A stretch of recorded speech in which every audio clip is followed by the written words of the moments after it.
जय श्री हरि विष्णु भक्तों, आप सभी को हमारे चैनल पर हार्दिक स्वागत है।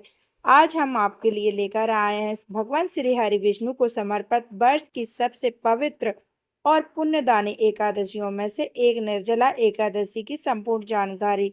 धार्मिक मान्यताओं के अनुसार जो श्रद्धालु पूरे वर्ष की सभी एकादशियों का व्रत नहीं कर पाते, वे यदि पूरी श्रद्धा भाव और नियम पूर्वक निर्जला एकादशी का व्रत करते हैं तो उन्हें सभी 24 एकादशियों के व्रत के समान पुण्य फल की प्राप्ति होती है। तो चलिए आज हम इस वीडियो में निर्जला एकादशी की पूजा विधि जानेंगे कि निर्जला एकादशी की जो पूजा विधि है वो कैसे करनी है, और साथ ही इस वीडियो के अंत में यह भी जानेंगे कि हमें किन किन विशेष बातों का हमें याद ध्यान रखना चाहिए। तो चलिए हम आपको पूजा विधि बताते हैं कि पूजा विधि किस तरीके से करना चाहिए।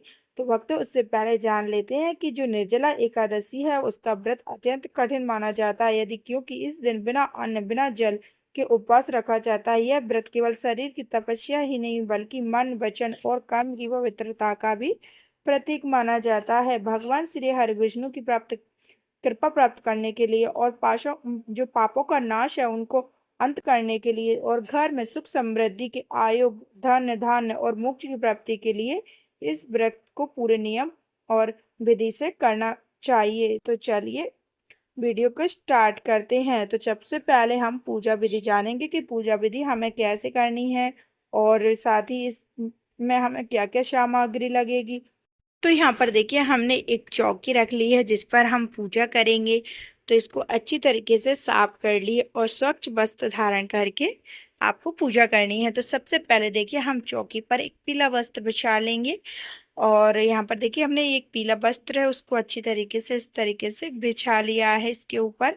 अब यहाँ पर थोड़े से हमें फूल डालना है और उसके ऊपर देखिए भगवान श्री हरि विष्णु की प्रतिमा को स्थापित करना है। अगर आपके घर में मूर्ति वगैरह है तो आप मूर्ति वगैरह को भी रख सकते हैं, और अगर आपके पास फोटो है तो आप उसकी पूजा कर सकते हैं। तो आप देखिए थोड़ा सा जल लीजिए, गंगा जल, और फूलों पर इस तरीके से भगवान के ऊपर छिड़कना है। अब यहाँ पर देखिए निर्जला एकादशी है तो इसमें घड़े का बहुत ही ज़्यादा महत्व होता है, तो आपको एक घड़ा जरूर ही भरना है। आप बड़ा भी ले सकते हैं और छोटा भी ले सकते हैं। तो यहाँ पर हमने छोटा लिया है और यहाँ पर इसमें जल भर लिया है, स्वच्छ जल। अब कलावा लेना है और उसको इस तरीके से इसके ऊपर बांध देना है। तो यहाँ पर देखिए हमने कलावा को अच्छी तरीके से बांध दिया है। अब आपको इसके ऊपर इस तरीके से जो पत्ते होते हैं वो आप रख सकते हैं, या फिर कोई दान की चीज भी आप रख सकते हैं। तो यहाँ पर देखिए आम के पत्ते हैं वो हम इसके ऊपर रखेंगे। तो आम के पत्ते लगभग आपको 4 से 5 ले लेना है। और आप जो तोरण होता है वो भी आप ले सकते हैं, जो पूरा बना हुआ होता है वो। तो यहाँ पर इस पर थोड़े से चावल और रोली हम लगा लेंगे और इस तरीके से आपको घड़े के ऊपर रखना है। घड़े के ऊपर रखने के बाद आपको कोई भी खाने की चीज ले लेना है, कोई भी फल ले लेना है, और आप नारियल भी रख सकते हैं। अगर आपको नारियल रखना है तो आप नारियल भी रख सकते हैं। तो यहाँ पर देखिए हमने वन साइड रख दिया। अब यहाँ पर हमें दीपक जलाना है, जोत जलाएंगे और श्री हरि विष्णु का वो स्मरण करते रहना है। अब जिस दिन भी आपको पूजा करनी है उससे पहले आप जरूर स्वच्छ होके नहा लें, और उस दिन आप पीले वस्त्र धारण अवश्य करें, क्योंकि जो प्रिय कलर होता है श्री हरि विष्णु का वो पीला ही होता है। तो आप पीले वस्त्र धारण करें उस दिन। साड़ी या सूट आप जो भी महिलाएं होती हैं वो पहन सकती हैं। अब यहाँ पर हम गणेश जी को भी विराजमान कर लेंगे, क्योंकि कोई भी शुभ कार्य करना होता है वो गणेश जी से ही स्टार्ट होता है। तो यहाँ पर देखिए हमने गणेश जी को भी विराजमान कर लिया है, साथ में हम उनका भी पूजन करेंगे। अगर आपके पास गणेश जी की प्रतिमा नहीं है तो आप उनकी फोटो भी ले सकती हैं। तो गणेश जी को भी रख लिया है और यहाँ पर शुद्ध जल से उनको भी इस तरीके से रख लेना है। अब यहाँ पर देखिए हम जो भोग है उनके लिए विष्णु भगवान जी के लिए वो केला रख रहे हैं। कोई भी पीला फल आप ले लें, एक पीला फल अवश्य लें इस पूजा में।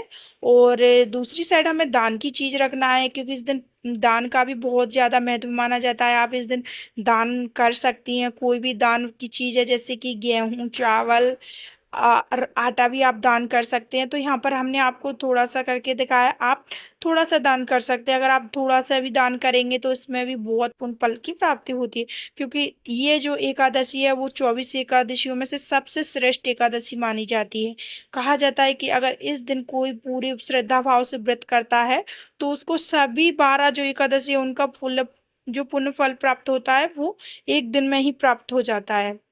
अब देखिए यहाँ पर हमने उन जो विष्णु भगवान जी है उनको कलावा चढ़ा दिया है, उसके बाद तिलक करना है। और जैसे नॉर्मल हम तिलक करते हैं वैसे कर दे, और चावल चढ़ा देना है थोड़े से। और गणेश जी का भी हम यहाँ पर पूजन करेंगे, उनको भी तिलक और चावल चढ़ा देना है इस तरीके से, उनका भी साथ में ही पूजन करेंगे। और इसके बाद देखिए जो हमने यहाँ पर घड़ा, जो घड़ा है उसको भरा था मिट्टी का, उसका भी आपको पूजन करना है इस तरीके से। और जो विष्णु भगवान जी का जो प्रिय है वो शंख, उसके भी आप पूजन कर सकते हैं। अगर आपके घर में है तो आप कर सकते हैं, और अगर नहीं है तो आप नहीं भी कर सकते। और उनके ऊपर फूल भी थोड़े थोड़े से इस तरीके से आपको चढ़ा देना है, और साथ में श्री हरि विष्णु का जो मन है में जाप है वो करते रहना है। और देखिए थोड़े से फूल हम यहाँ पर इस तरीके से चढ़ा देंगे, और श्री हरि विष्णु जी का जाप जरूर ही करते रहना चाहिए। और भक्तों इस दिन क्या होता है, जो निर्जला एकादशी है इसका व्रत है वो निर्जला ही रखा जाता है। इस दिन पानी नहीं पिया जाता है और ना ही कोई खाना खाना जाता है। इसका जो व्रत का पारण है वो अगले दिन किया जाता है। यानी कि जो निर्जला एकादशी है वो 25 जून की है, तो 26 जून को व्रत का पारण करना होता है। और इस तरीके से पूजन हमने कर दिया है। अब अगरबत्ती जला देंगे, धूप बत्ती जला देंगे, और उसके बाद देखिए आपको आरती करना है। तो देखिए अगरबत्ती को हम जला देंगे। कई महिलाओं की कंफ्यूजन होती है कि कोई प्रेग्नेंट महिला है तो वो उसको पूजन कैसे करना है, तो वो अपने थोड़ी सी जो सेहत है उसके अनुसार फल वगैरह ले सकती हैं। अब यहाँ पर देखिए हम किताब का पूजन करेंगे, और इसमें कथा का भी हम स्मरण करेंगे। आपके पास कथा है तो उसको इस तरीके से पहले आप उसके पूजन कर लें। और यहाँ पर देखिए रोली चंदन से उसका भी पूजन करना होता है, क्योंकि इसमें सरस्वती माता विराजमान होती हैं। अब यहाँ पर देखिए जो भी जो एकादशी है निर्जला एकादशी उसका पाठ करें, उसको पाठ को पढ़ें, और उसके बाद आरती गाएं और उसका स्मरण करें। तो देखिए हम यहाँ पर हमने आरती कर ली है।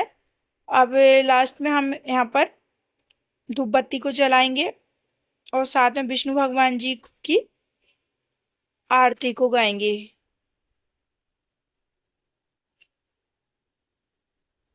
और कई महिलाओं की भी प्रॉब्लम होती है कि तबीयत खराब है, तो इस वजह से क्या व्रत में कुछ फलाहार ले सकती हैं, तो हाँ ले सकती हैं। अपने जो सेहत के अनुसार है वो फलाहार ले सकती हैं।